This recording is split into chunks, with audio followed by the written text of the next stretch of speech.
Hello my beautiful souls, welcome back to my channel tarot with Shivi 888। Guys, reading को start करने से पहले मैं आप सभी से बोलना चाहूंगी, अगर आप लोग मेरे चैनल पर पहली बार आए हैं तो guys please subscribe my channel. Guys, एक जनरल रीडिंग है तो हो सकता है सभी के साथ रेजोनेट हो सकता है ना हो, तो आप इस रीडिंग को पॉजिटिव वे में लीजिएगा। जितना आपसे रेजोनेट हो उसे रखिए, बाकी को इग्नोर कीजिए। और गाइज, ये एक टाइमलेस रीडिंग भी है, तो जब भी आप इस रीडिंग तक पहुंचेंगे तब आपसे रेजोनेट करेगी। और ये रीडिंग सभी ज़ोडिक साइन के लिए है, तो आपका जो भी ज़ोडिक साइन हो ये रीडिंग भी आपसे मैच जरूर करेगी। गाइज, ये reading married unmarried male female कोई भी देख सकता है, जेंडर स्पेसिफिक बिल्कुल भी नहीं है। स्टार्ट करेंगे गाइज, हम आपकी रीडिंग को देखने की कोशिश करते हैं कि इस हफ्ते में आप लोगों को क्या मिलने वाला है, क्या एनर्जीज रहने वाली हैं, क्या बिग इवेंट्स होने वाले हैं। मेजर अरकाना भी यूज करेंगे, सो ब्लेसिंग्स भी देखेंगे आपकी, कौन से एंजल्स आपके साथ हैं ये भी देखेंगे। लेट्स सी क्या निकल कर आता है।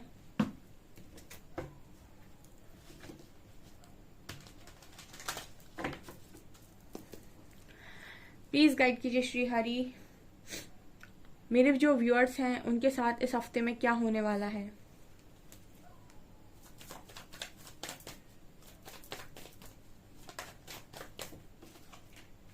Bitter sweet, rejection,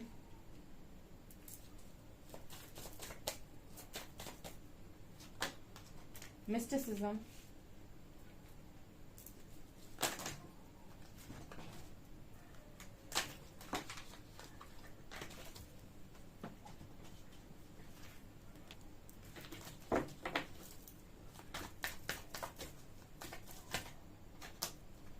wisdom, and destiny.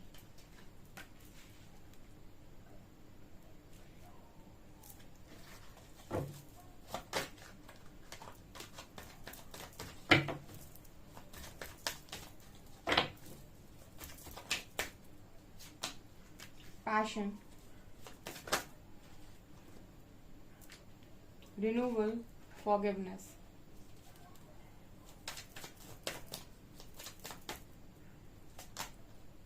release, isolation, and enlightenment, joy, recovery. Wow, कितने अच्छे कार्ड्स हैं बॉटम से। ओके डियर, तो क्या निकल कर आ रहा है यहाँ पे। First card we have bittersweet. Okay, bittersweet बात कर रहे हैं कि आप में से काफी सारे लोग इस हफ्ते में ना चेजिंग को छोड़कर पैशन को फॉलो करने वाले हैं। ठीक है, ये मैसेज आ रहा है पहला। आप में से काफी सारे लोग जिसको भी चेज कर रहे थे अभी तक पास तक, ठीक है, जिसके लिए भी उसने अपना सब कुछ देकर रखा था, अपना समय, अपना जो भी आप दे सकते थे आपने किसी इंसान को देकर रखा था। बट यहाँ पर मुझे ये नजर आ रहा है कि कुछ लोग इस हफ्ते में ये चीज करने की बजाय पैशन को फॉलो कर रहे हैं। ठीक है, मतलब ठीक है, अगर कोई इंसान अगर आपको नहीं मान रहा है तो आप जबरदस्ती किसी के साथ एक नहीं हो सकते। ठीक है, कोई इंसान अगर आपको नहीं समझ रहा है तो आप जबरदस्ती उससे मनवा नहीं सकते हैं। ठीक है, वो इंसान को जबरदस्ती पसंद कभी आती ही नहीं। आपके साथ भी कोई जबरदस्ती करेगा, ठीक है, आपसे कोई कहे जबरदस्ती मुझसे प्यार करो, मुझे अटेंशन दो, तो आपको भी प्रॉब्लम होगी। उसी तरीके से अगर कोई इंसान आपसे रन करने की कोशिश कर रहा है, अगर वो नहीं समझ रहा है अभी कि आपकी इंपॉर्टेंस क्या है उसकी लाइफ में, तो उसको थोड़ी देर के लिए अकेला छोड़ दीजिए। ठीक है, जैसे आप कहते हो ना कि आपको अकेले रहना है, ठीक है, सर मत खाओ, उसी तरीके से बिल्कुल जो भी है उसको आप अकेला छोड़ रहे हो एंड अपने पैशन को फॉलो कर रहे हो। वो काम किया जाए ना जिसमें मजा आता है। ठीक है, सेल्फ रिस्पेक्ट गिरवा के किसी को भी मजा नहीं आता है। ठीक है, जहां वैल्यू ना हो रही हो वहां जाकर किसी को मजा नहीं आता है। ठीक है, ऐसा नहीं है कि लव खत्म हो जाता है। ठीक है, लव रहता है। ठीक है, लेकिन अगर वो नहीं समझ रहा है तो इट्स ओके, कोई दिक्कत नहीं, उसको समझने का मौका देते हैं। तो यहाँ पर पैशन की एनर्जी है, आप अपनी पैशन को फॉलो कर रहे हो, आप टीचिंग कर रहे हो, ठीक है, टीचर बन रहे हो या जो भी कर रहे हो आप। मुझे कुछ ऐसा लग रहा है हो सकता है कि काफी सारे लोगों की जॉब लग जाए। ठीक है, आपका प्रोफेशन टीचर हो सकता है या फिर कुछ अलग तरीके का काम जहाँ आप कुछ ना कुछ ज्ञान दे रहे हो, ऐसा कुछ हो सकता है। या फिर मुझे कुछ जो भी आपका पैशन है, पैशन तो डिफरेंट टाइप के होंगे, तो वो मुझे आप फॉलो करते हुए इस हफ्ते में नजर आते हो। Rejection and forgiveness. ओके, जहां भी हमें लाइफ से रिजेक्शन मिलता है वहां से हम बहुत डिसअपॉइंट होते हैं। हाई रिजेक्शन दे दिया लाइफ ने।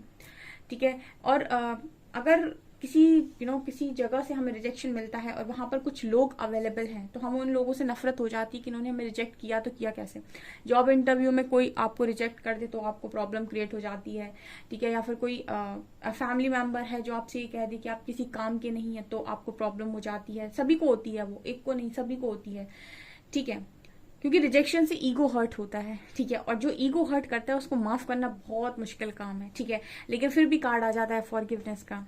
तो ये एक चैलेंजिंग काम है कि किसी इंसान ने जिसने आपको रिजेक्शन दे दिया, ठीक है, किसी भी इंसान ने, ठीक है, किसी ने आपसे ये कह दिया कि तुम ये करने के लायक नहीं हो, या इसके काबिल नहीं हो, उसके काबिल नहीं हो, उसको माफ करना बहुत मुश्किल काम है। लेकिन जिनकी विल पावर स्ट्रांग होती है ना, वो रिजेक्शन पर फोकस नहीं करते, वो इस पर फोकस करते हैं कि ये रिजेक्शन मेरे तक आया तो आया कैसे, ठीक है, मेरे में कमी क्या थी जो मेरे को ये रिजेक्शन मिला, ठीक है। जो ईगोइस्टिक इंसान होगा ना, वो ये सोचेगा कि मैं बहुत अच्छा था, तुमने मुझे रिजेक्ट मारा, ये तुम्हारी गलती थी, ठीक है। लेकिन जो स्मार्ट इंसान होगा वो ये सोचेगा ये रिजेक्शन तक मेरे तक आया कैसे, क्या मेरे को अपने अंदर ऐसा बदलना है कि मैंने ये रिजेक्शन खा लिया इस इंसान से, ठीक है। जैसे कोई जॉब इंटरव्यू में आपको रिजेक्शन मिलता है तो आप और अच्छी प्रिपरेशन करते हो कि नेक्स्ट में अच्छा करेंगे, ठीक है। उसी तरीके से लाइफ अगर आपको कभी रिजेक्ट कर रही है तो वो आपकी विल पावर को चेक कर रही है कि क्या ये और स्ट्रांग कर सकता है, क्योंकि कहीं ना कहीं वो ये जानती है कि आप इससे ज्यादा डिजर्व करते हैं, ठीक है। तभी उसने आपको एक जगह से रिजेक्ट किया। कुछ लोगों को लगता है कि रिजेक्शन मिला है तो तकलीफ मिली है। लाइफ और डेस्टिनी जो होती है ना, वो बहुत आपसे 4 गुना आगे की सोचती है। अगर उसने आपको रिजेक्ट किया है ना, तो वो ये जानती है कि ये रिजेक्शन आपको कुछ बड़ा दिला सकता है, या फिर आपकी डेस्टिनी बड़ी है, तो वो छोटे में आपको सेटल नहीं करती। छोटे से तो आपको रिजेक्शन मिलता है, जब आपको छोटी छोटी चीजों में रिजेक्शन मिलता है ना, ठीक है, तो आप हर बार कुछ नया करते हो। जैसे फॉर एग्जाम्पल एक एग्जाम में आपको रिजेक्शन मिला, तो आप दूसरे के लिए और अच्छा पढ़ेंगे, तीसरे के लिए और अच्छा पढ़ेंगे, चौथे के लिए और अच्छा पढ़ेंगे, ठीक है। अब जब 4-5 बार आप एग्जाम देकर रिजेक्शन खाकर बैठे हो, तो आपका जो हर बार का जो एक्सपीरियंस है ना, वो बहुत स्ट्रांग है, ठीक है। और आपने हर बार कुछ ना कुछ इंप्रूवमेंट्स किए होंगे, तो जब अगली बार आपको कुछ मिलना होगा ना, तो वो फिर ये 4-5 जो चीजें, छोटी छोटी चीजें जिनसे आपको रिजेक्शन मिल रहा था ना, ये नहीं होंगी, कुछ बड़ा मिलना होगा आपको, ठीक है। लेकिन हमारा बिगर पिक्चर हमको लाइफ में बाद में समझ में आता है। जो जितने भी लोग ऐसे होते हैं जिनको लाइफ में बहुत रिजेक्शन मिले होते हैं, कभी आप उनसे जाकर देखिएगा, उनको पूछिएगा उनको लाइफ रिजेक्शन क्यों देती है, क्योंकि वो रिजेक्शन से ही आपको परफेक्शन में तैयार कर सकती है। अदरवाइज तो आप अपनी ईगो में, हर व्यक्ति अपनी ईगो में बैठा रहता है कि मुझसे महान कोई नहीं, ठीक है। और कोई सीखना भी नहीं चाहता, और जिसकी सीखने की चाहत ना हो वो कभी आगे नहीं बढ़ सकता। तो आप इसीलिए फॉरगिवनेस में जा रहे हो क्योंकि कहीं ना कहीं उन लोगों ने आपका भला किया है, ठीक है। अभी भले ही आपको कष्ट दिख रहा है, ठीक है, लेकिन वो आगे जाकर आपको पता चलेगा कि वो लोग आपके लिए कितना बड़ा काम करके गए हैं, ठीक है। तो यहाँ पर आप इसीलिए फॉरगिव कर रहे हो, ठीक है, ये रीजन है आपका फॉरगिव करने का। इसके बाद है मिस्टिसिज्म एंड रिनोवल। अब ये बात भी सही है, जब कहीं से रिजेक्शन मिलता है तो ईश्वर याद आते हैं, ठीक है, कि मुझे धरती पे क्यों भेजा, मेरी तकलीफ क्यों नहीं दिखती है, सबका तो तुम सब पूरा कर देते हो, मेरा ही क्यों कुछ नहीं करते हो। जब ईश्वर को आप पुकारते हो तो आप देख सकते हैं एनर्जीज कैसे ट्रांसफॉर्म होती हैं। रिनोवल कार्ड, ठीक है, क्योंकि फिर आपको प्रकृति तैयार करती है, फिर वो आपको चैलेंजेस देती है, बहुत तकलीफ होती है, बहुत बहुत तकलीफ होती है, ठीक है, लेकिन उसका रिजल्ट बहुत अच्छा आता है। जितनी तकलीफ ज्यादा होती है उतना ही रिजल्ट अच्छा आता है, ठीक है। सब कुछ सीख जाते हो आप उस ट्रांसफॉर्मेशन में, जितना भी आपके अंदर गलत था वो सब सीख जाते हो, बहुत स्मार्ट बन जाते हो। सो रिन्यूअल कार्ड आपको यही बात करता है कि आपको फिर उस तरीके से ट्रांसफॉर्म किया जाता है। तो इस हफ्ते में क्या दिखाई दे रहा है, देखिए, इस हफ्ते में जिनके पार्टनर को इग्नोर कर रहे हैं वो अपने पार्टनर्स को उनके पीछे जाने की वजह पैशन फॉलो कर रहे हैं। जिनको रिजेक्शन मिला है, उनको तकलीफ थी, उन्होंने माफ कर दिया। ईश्वर के दरवाजे पर जाकर आप इनर वर्क कर रहे हो। चौथा कार्ड है विजडम और रिलीज, ठीक है। देखिए, अगर आपको अपना कर्मा रिलीज करना है तो कर्मा रिलीज करने के बहुत सारे तरीके होते हैं। एक तरीका होता है ज्ञान मार्ग। ज्ञान एक ऐसी ज्योत है जो आपके जितने भी ऐसे कर्मा है, ठीक है, जिनके लेसन आप सीख नहीं पा रहे हो। कर्मा मीन्स क्या, कर्मा से आपका लेसन जुड़ा होता है, ठीक है। कुछ लोग इंसान आपको लाइफ में तकलीफ देने आए, तो तकलीफ आपका कर्मा नहीं है, उससे मिला हुआ लेसन आपका कर्मा है। और वो जब तक आप नहीं सीखेंगे तब तक वो लोग आपको हर्ट करेंगे, और जिस दिन आप सीख जाएंगे वो आपकी लाइफ से चले जाएंगे। कहते हैं ना, दुख सिखाने आता है, तो दुख मीन्स कर्मा, कर्मा सिखाने आता है। जब आप सीख जाते हैं तो चला जाता है। तो कर्मा को रिलीज करने का एक जो मार्ग है वो है ज्ञान मार्ग, ठीक है। अब जब आप ज्ञान में जुड़ते हो तो आपके पास ज्ञान आता है, ज्ञान आता है तो आप अपने सारे कार्मिक लेसन्स को ज्ञान के द्वारा सीख सकते हो। तो आपने ऑटोमेटिक कर्मा रिलीज कर दिया। फिर जरूरत नहीं है कि कोई आए आपकी तरफ, आपको आकर सिखाए, ठीक है, आपको चीट करे, आपको धोखा दे, या फिर अलग अलग तरीके से आपको सिखाए तो ही आप अपना कर्मा रिलीज करेंगे। ना ना ना, ज्ञान मार्ग से कर्मा रिलीज करने को सब नहीं चुनते हैं, ठीक है, क्योंकि इसके लिए आपको अपने आप को बहुत ज्यादा समर्पित करना होता है, आपको बहुत मेडिटेशन वगैरह करना पड़ता है। लेकिन ज्ञान से अगर आप अपना कर्मा रिलीज करना चाहते हैं तो इससे अच्छा कुछ और हो नहीं सकता, क्योंकि जब आपका ज्ञान बढ़ता है तो आपके ऑटोमेटिक जो कार्मिक लेसन और लोग सीख नहीं पाते वो आप सीख जाते हो, ठीक है। यहाँ पर कार्ड है destiny and isolation. Destiny card बात करता है कि आप लोग कहीं ना कहीं हमेशा यही सोचते रहते हो, अकेले हो आप इस हफ्ते में भी, और यही सोच रहे हो कि मेरा डेस्टाइन पार्टनर कौन होगा, मेरी डेस्टिनी में क्या होगा, ठीक है। और डेस्टिनी यानी भविष्य कोई देख नहीं सकता, ठीक है, भविष्य कभी कोई नहीं देख सकता है। तो कभी कभी भविष्य की टेंशन नहीं लेनी चाहिए, ठीक है, फ्यूचर की टेंशन नहीं लेनी चाहिए।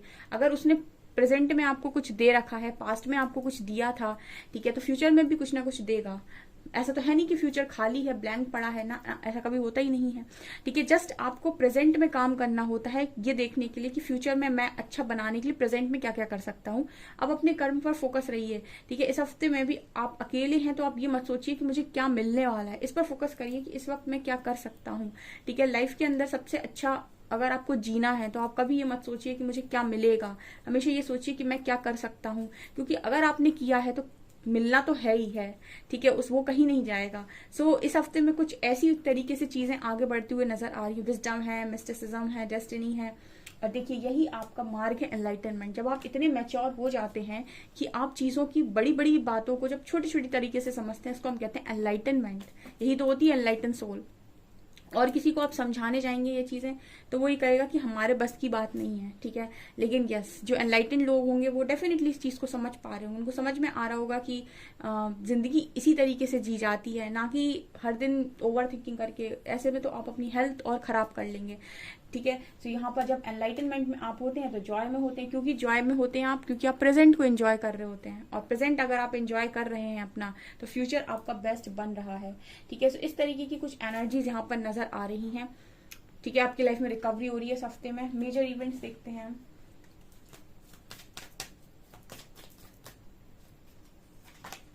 हेरोफेंट, चैरियट, सन, एम्परर,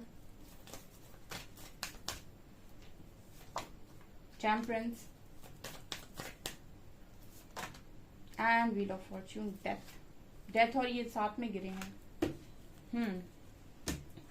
यहाँ पर एम्परर, एम्प्रेस, शिव शक्ति आए हैं डियर।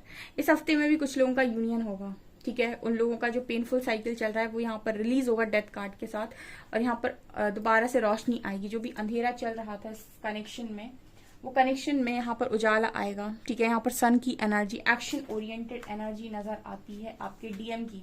और व्हील ऑफ फॉर्च्यून का कार्ड है, समय चक्र, डिवाइन टाइमिंग। सो यहाँ पर ये मेजर अकाना में आप लोगों की यूनियन नजर आ रहे हैं। सेम पेज पर एनर्जी है डियर। ये है एनर्जी जिसे हम कहते हैं सेम पेज पर एनर्जी, जिसमें आपका यूनियन अगर होगा ना तो आप लाइफ में इतना खुश रहेंगे। इससे ज्यादा अच्छा आप लाइफ में खुश नहीं रह सकते जब आपकी और आपके पर्सन की एनर्जी सेम पेज पर होती है। आप भी बैलेंस्ड, वो भी बैलेंस्ड। अब आप जिंदगी जो जिएंगे वो होगी बैलेंस जिंदगी। अभी तक आप जी रहे थे डिस्टॉर्टेड जिंदगी, ठीक है, एक दूसरे को कर्ज करना, एक दूसरे को बातें सुनाना, ठीक है। रिलेशनशिप में कंडीशन होती है, लव में कभी कोई कंडीशन नहीं होती, मैंने आपको बताया था, ठीक है। जहां पर लव होता है वही जीतता है हमेशा। रिलेशनशिप तो एक बनी बनाई बात होती है। सो यहाँ पर वो छोड़िए, आप एम्परर और एम्प्रेस कार्ड आया तो ये दिखाई दे रहा है कि आपका जो कनेक्शन है वो यहाँ पर जीतेगा, ठीक है। हेरोफेंट कार्ड भी आया। मैरिज कहाँ पीछे रहेगी गाइस, मैरिज तो होनी है। एंड शिव और शक्ति बैलेंस हो रहे हैं। चैरियट कार्ड दिखा रहा है, रिटर्न आ रहा है, डीएम की वापसी हो रही है। डीएम का एक्शन देखना है ना आप लोगों को, ठीक है। जिन जिन के डीएम एक्शन लेना मुझे बताइएगा। क्योंकि जब डीएफ बहुत स्मार्ट होती है, ठीक है, या फिर जिसे हम कहते हैं कि आप जब बहुत स्मार्ट हो और आप अपनी एनर्जीज को बहुत अच्छे से बैलेंस कर रहे हो, डील कर रहे हो, बिना किसी ट्रिगर के आप अनकंडीशनल लव में ऑपरेट कर रहे हो, आप उस समय देखिएगा कि आपके डीएम, आपके जो भी काउंटर पार्ट हैं, जिनसे भी आप यूनियन मैनिफेस्ट कर रहे हो या जो भी आप चाहते हो कि डिवाइन पार्टनर आपके लिए एक्शन लें, आप डिवाइन पार्टनर को देखिएगा उस वक्त, ठीक है। आप मुझे बताइएगा और डेफिनेटली कि मैम मेरा पार्टनर ऐसा एक्शन ले सकता था, मैंने कभी सपने में भी नहीं सोचा था। क्योंकि जब आप पावरफुल है ना, तो वो कोई ऐसा ही इंसान नहीं है, शिव और शक्ति। अगर शक्ति पावरफुल है तो शिव को तो आप जानते ही हैं, ठीक है।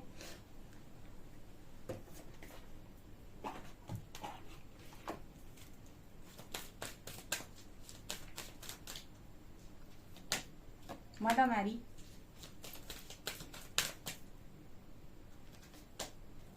होली एमेथिस्ट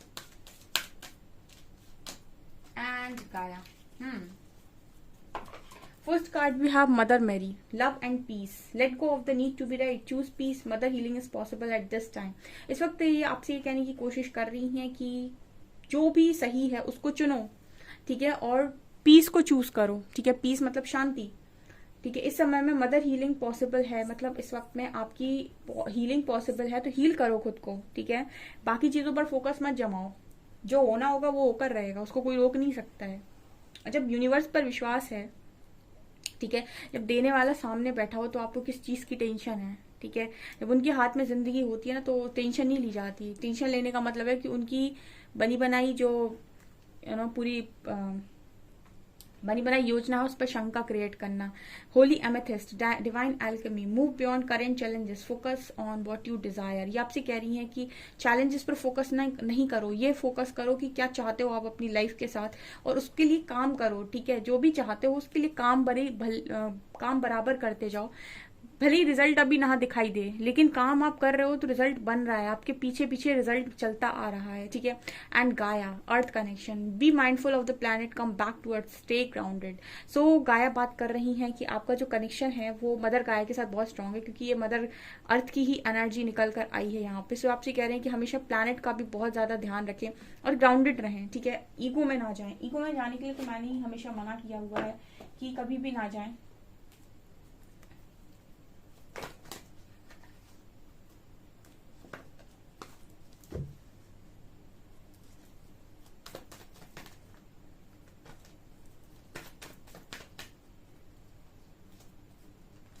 ओके,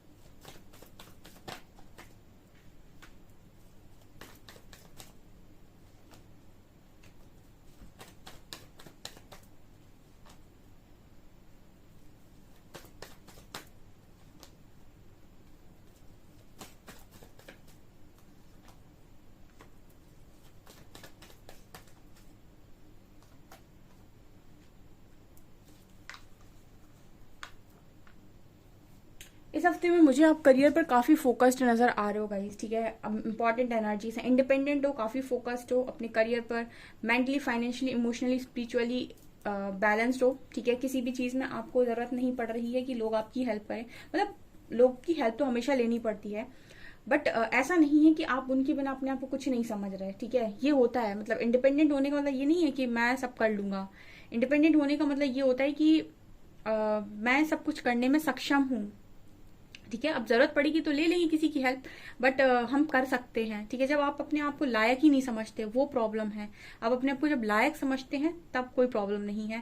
यहाँ पर क्वीन ऑफ पेंटिकल्स की एनर्जी जो दिखा रही है कि इस हफ्ते में बहुत करियर मतलब पीक पे जा रहा है डियर, ठीक है। बहुत अच्छा टाइम है, आप उड़ने वाले हो, ठीक है। करियर तो आपका बेस्ट बन रहा है, करियर पर फोकस करोगे, पैशन को फॉलो करोगे, करियर क्यों नहीं बनेगा। यहाँ पर है 5 of swords and 10 of pentacles, okay. तो यहाँ पर ये नजर आता है कि आप लड़ाई झगड़े से भी बच रहे हो और बहुत हैप्पी फैमिली आपकी हो रही है, यानी कि आप अपने पेरेंट्स के साथ, अपनी फैमिली के साथ बहुत अच्छा टाइम स्पेंड कर रहे हो इस हफ्ते में, और किसी से भी लड़ाई झगड़े नहीं कर रहे हो। आपकी लाइफ में जजमेंट भी नजर आती है, ठीक है। जजमेंट मतलब ईश्वर जज कर रहे हैं आपको कि आप कितना बैलेंस क्रिएट कर पा रहे हो इस हफ्ते में, ठीक है। ये भी ईश्वर आपको जज कर रहे हैं। ऑल्सो मैं देख रही हूँ कि कोई है जो आपकी तरफ बहुत ज्यादा आकर्षित हो रहा है आपकी हाई प्रीस्टेस ऊर्जा की वजह से। मतलब जितना आपके अंदर ज्ञान आ रहा है, जितना आपके अंदर नॉलेज आ रहा है, वो चीज आपके डिवाइन काउंटर पार्ट को अट्रैक्ट कर रही है आपकी तरफ। एंड ऑल्सो मुझे ये भी नजर आता है कि इस हफ्ते में अगर आप इमेच्योरिटी दिखाते हैं तो हो सकता है कि आप थोड़ा बहुत टावर फील करें, ठीक है। ध्यान रखिएगा, मैंने अभी बोला था कि एम्परर और एम्प्रेस एक डिवाइन कपल की एनर्जी होती है और एक कहीं ना कहीं परफेक्ट एनर्जी होती है। जैसे हम कहते हैं ना कि शक्ति परफेक्ट है, 36 गुणों से संपन्न, उसी तरीके से शिव परफेक्ट है, 36 गुणों से संपन्न है, ठीक है। अब आप कहो कि मैम हम शिव शक्ति नहीं बन सकते, यस आप बिल्कुल आप इंसान हैं, ठीक है, लेकिन आप इंसान का जो लेवल है, ठीक है, आप ईश्वर से कंपेयर ना करें अपने आप को। इंसान का जो लेवल है वहां जहां तक वो मतलब अच्छा बन सकता है, वहां तक डेफिनेटली जो अच्छाई है वो एक एम्परर एक एम्प्रेस में नजर आती है, यानी कि एक डिवाइन कपल में नजर आती है, ठीक है। जो इंसानों के लिए एक अच्छाई सेट की गई है या इंसानों के लिए जो एक परफेक्शन सेट किया गया है उस तक तो डेफिनेटली यहाँ पर जो भी डिवाइन कपल होते हैं उनके अंदर वो एनर्जीज मौजूद, वो गुण मौजूद होते हैं, ठीक है। तो इसीलिए आप जब आपका पार्टनर या आप इमेच्योरिटी दिखाते हैं तो आप टावर को फेस करते हैं, क्योंकि आपको सिखाना पड़ता है, इसीलिए तो रिजेक्शन मिलता है, ठीक है। सो यहाँ पर ये एनर्जी निकल कर आई है कि आप इमेच्योरिटी दिखाएंगे तो डेफिनेटली टावर फील करेंगे। यानी इमेच्योरिटी दिखाने का मतलब कि जबरदस्ती किसी को भी ब्लेम कर रहे हो, बैठ के गुस्सा कर रहे हो, ठीक है। थोड़ा सा मैच्योरली हैंडल करो, ठीक है, लोगों को। ये यहाँ पर एनर्जी निकल कर आई है। सो गाइज ये आपकी रीडिंग, आई होप आपको रीडिंग पसंद आई हो। रीडिंग पसंद आई है तो गाइज प्लीज वीडियो को लाइक करें, चैनल पर पहली बार आए तो सब्सक्राइब जरूर करें। Thank you guys.